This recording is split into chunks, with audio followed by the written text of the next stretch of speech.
Candy, can you tell us something about your background and why you're campaigning for the nurses who are on strike at the moment?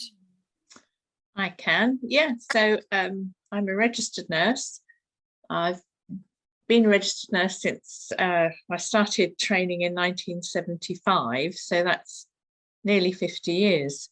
And I'm campaigning for the nurses, or supporting the RCN nurses strike, because in those 50 years, I've seen a real decline for registered nurses' standards of living.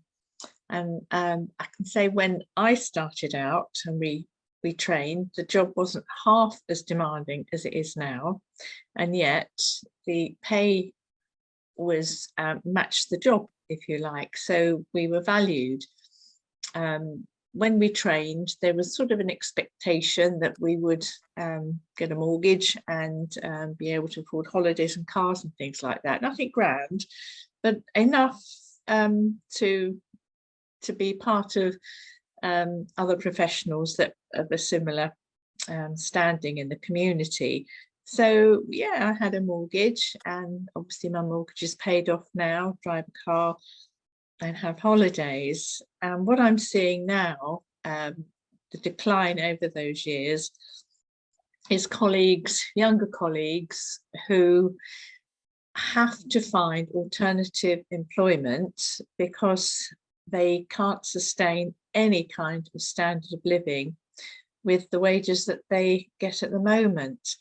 I'm hearing of nurses living with their parents, or they're claiming universal credit, and after a stressful day of working on a ward or community or other department, they're going home, taking that stress home with them, going home stressed that they can't afford stuff at home. They can't afford their mortgage. We all know that mortgages have gone up. That's those that are lucky enough to have a mortgage, or they're struggling to pay rent. A newly qualified nurse also comes out with about £50,000 worth of debt on top of low wages. And I said, when I did my training, we were actually paid a salary to train. So there was no thought of having to find or come out with a debt. So if they're not thinking of leaving, they're thinking of maybe emigrating. I'm on a nurses WhatsApp group, and one of them just a couple of weeks ago said goodbye to us because she was going off to Dubai and she was going to earn 3 times her salary out there. And this is happening a lot. It's not just nurses, it's doctors as well. End of December, 2 GPs went off to New Zealand, and people are looking at Australia and Canada, the US. You know, it's a real mass exodus of healthcare professionals that we can't afford to lose. And we're having Rishi Sunak and Steve Barclay, they're not talking to the RCN. So this is going to just go on and on and on. Jeremy Hunt, before he became Chancellor, he was the chair of the Health Select Committee. And then he was saying how his priority should be to tackle the staffing crisis. Well, now he's Chancellor, he's done a complete U-turn on that, and he's just sticking 2 fingers up to the staff. So I'm just hoping everybody supports the nurses. I've not heard that anybody doesn't, or the odd one or two, but generally speaking, people want their health service, and nurses want it to be safe because they're leaving in droves. And what do you say about people who think it's irresponsible? Yeah, people thinking we are irresponsible. It's irresponsible not to pay people sufficiently, because at the moment, it seems every shift that nurses face, you haven't got the requisite number of healthcare professionals to keep people safe. And that's an enormous reason why nurses, because they're going home in tears because they haven't done their job properly, because they couldn't do their job properly, because there's not enough of them. And so because of the demands of the job on a ward and things aren't done properly, you have the relatives complaining, management come down on you, why haven't you done this, you know, we've got so and so complaining. It's because there aren't enough staff. So the stresses and responsibilities and demands of the job are forcing people to go elsewhere. I've been in hospital recently, and one of the nurses on the ward was 5 months pregnant, feeling sick a lot of the time, had come back because she didn't want to let her colleagues down. So they'd come back after an absence, was going around holding her back and, you know, obviously not well. And she was doing 12-hour shifts, which turned into 13 by the time you'd taken a lunch break. And in a London hospital, it means that nurses are travelling, you know, maybe 2 hours to get to work. So, you know, you've got no time at all and you might be ill yourself. Does the government understand that? Yeah, nurses have been silent for far too long, and this just can't carry on. Those that have got transport and need to park, a lot of their monthly wage is taken out in parking charges.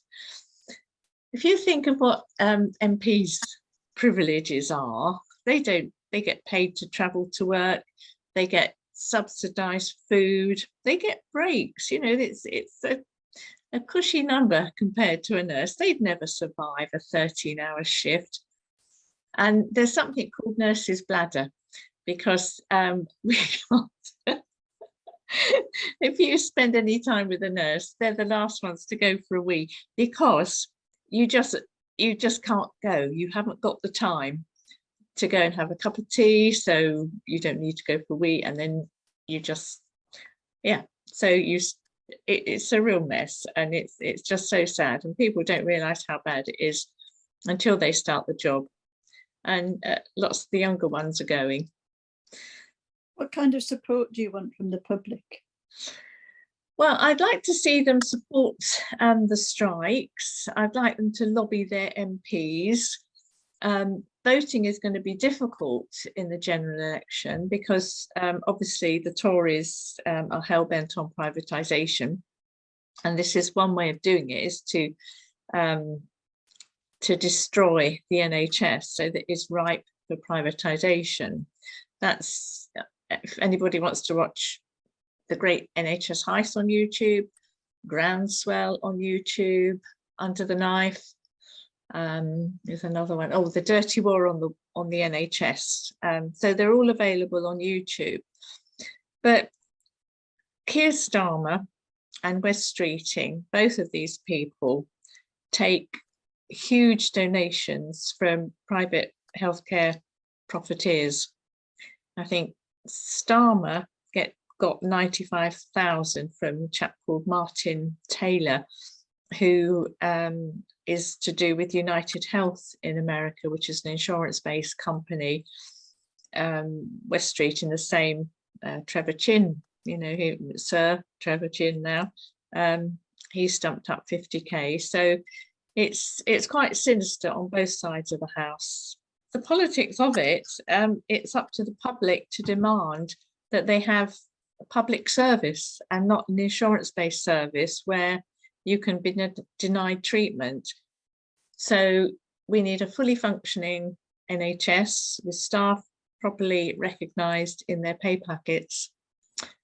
At the moment, we're about 50,000 vacancies for registered nurses. We're 12,000 hospital doctors short. I can't remember how many GPs are short, but we all know we can't get an appointment, or very rarely. And they're using or they're upskilling nurses, paramedics. So that takes those people away from the ambulance service and hospitals and communities to fill in for GP shortages. So it's pretty grim all over the place, and people are dying. I think there's at least 500 to 1,000 excess deaths a week not a week, I think it's a month, because of how the NHS is being run down. We all know that ambulances can't get to patients at home, and there must be. I mean, it's heartbreaking. You know that you can save a life, but who do you choose? You don't know. You don't know until you get there, and then somebody could have died because you couldn't get there. And it's not the ambulance's fault, it's the government for the way that they're treating people, and it's just cruel. Everybody should write to their MPs. I've no idea what to do in the next general election, really no idea. Certainly won't vote for Starmer, and certainly won't vote for Tory or Lib Dems. I don't know what to do. So waiting for a miracle. But we keep fingers crossed, don't we? That's great. I'll see you on the picket line.